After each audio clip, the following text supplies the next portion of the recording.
Okay, so the sport version of the car, we have a few updates. We've added roof rails to the top to increase the utility. We've got unique 17-inch wheels and dark gray finish. We've got a lower rocker spoiler down at the bottom, standard fog lights, standard all-weather package, and some unique grille treatments at the front. And tell me about those little tabs. Point to them and just show them to the people. These little tabs right here at the end of the roof rails. What's that all about? So we did a number of things to reduce the drag and improve the fuel economy on Impreza. And so one thing we found is that when we added this feature in our aerodynamics testing, that adding this little bump smooths out the airflow and increases the highway fuel economy 1 mile per gallon from what it would have been otherwise. That's crazy. That little hump right there increases it by 1 mpg. Yeah, that's correct. Wow. There is more room back there, both more space and more usable space. Yeah. So we moved some of the hardware that was under the load floor last year. We made the fuel tank a little bit smaller, which doesn't affect the cruising range. It's actually greater, but that allowed us to move that stuff out of the way and drop the load floor. So now it's completely flat. It's a little bit lower. We've gone from 11.3 cubic feet to 12 cubic feet under the tonneau cover. And you know, additionally, we've retained our independent rear suspension design, the double A-arm suspension. Okay, so what did you do on the inside? Okay, on the inside, we improved the packaging in the doors. Yep. We made them a little bit thinner. So the cabin is about 1 inch wider than last year's car.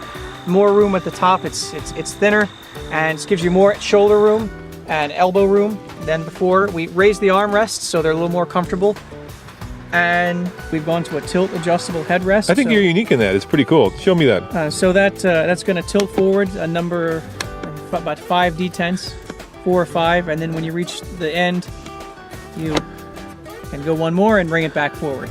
So you can find a headrest position for you that's comfortable and also safe.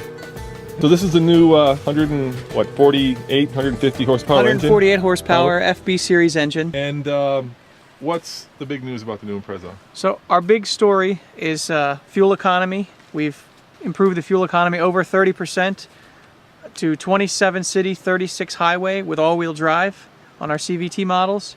That's, of course, the best fuel economy of any all-wheel drive car sold in America.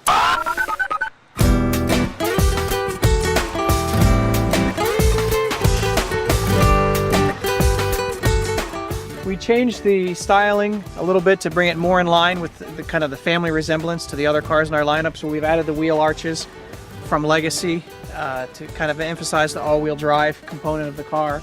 We've retained the hexagonal grille, the Hawkeye headlights, and then on the cabin side, we pulled the A-pillars forward about almost 8 inches at the base. We moved the windows from the A-pillar to the door.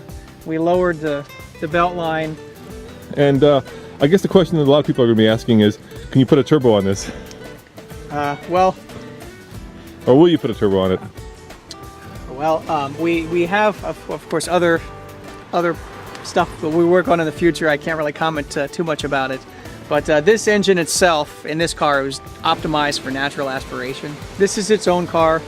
WRX STI, I think it was we previously announced, they kind of split off at this point in time.